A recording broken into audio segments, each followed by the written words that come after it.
All posts Christ in India are August 20, 2023. Philosophy and Yoga photo attribution, Internet archive book images, no restrictions. Via Wikimedia Commons quotation from Living with the Himalayan Masters, by Swami Rama. He was the person who introduced the Christian Bible to me. He also taught me the comparative study of the Bhagavad Gita and the Bible. He said, the message that was given in the morning was the message of Krishna. The message that was given in the afternoon was the message of Buddha. And the message that was given in the evening was the message of Christ. There is no difference. Christ the compassionate, Buddha the enlightened, and Krishna the perfect gave their messages according to their times and the need of the masses who were prepared to follow them. These great ones were representatives of one absolute reality who assumes various forms and descends to guide humanity whenever he is needed. The sages have a tradition of reverence for all the great religions of the world. Sadhu Sundar Singh was a very loving, kind, and highly evolved soul.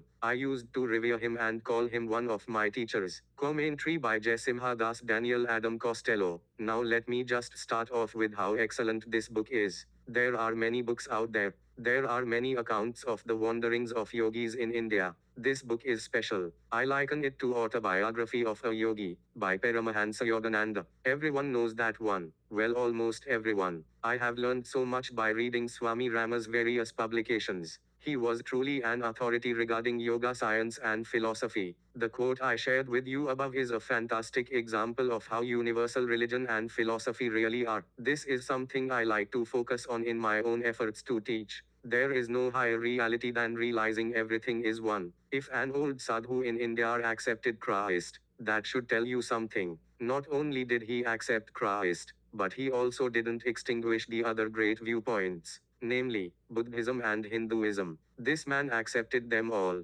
cross-referenced them, and yet, stayed true to one faith.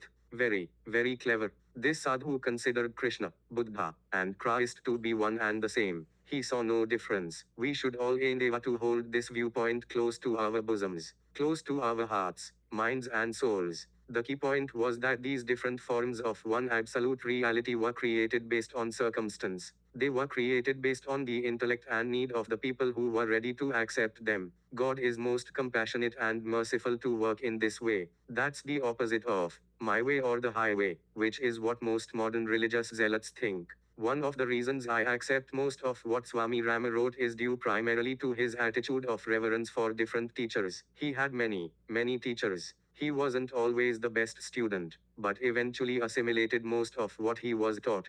Plus, the man was clearly a highly evolved soul. That counts in ways that are difficult to prove or even express. I salute him. It's interesting to experience the way different people react to the proposition. All forms of God are one. All forms of God are real. And all forms of God are to be worshipped. I don't always say it like that, but for the sake of this writing, it will suffice. I don't get agreement for this statement very often. Sometimes, yes. Mostly, no. I do believe it is the truth. Not my truth, but the truth in which it is important to recognize the difference. How can people possibly still cling to one version of anything, especially God? Why on earth would anyone think God is limited to one form? It's crazy when you look at it from that angle. The best way to understand God is to recognize he or she may not think like humans at all. We may be made in an image, but we are still little clay dolls. We are not the makeup. Lastly, we will touch on the descent of God. Avatar is the word used in the Indian tradition to describe both the descent of God and the birth of a human being with God's spirit intact.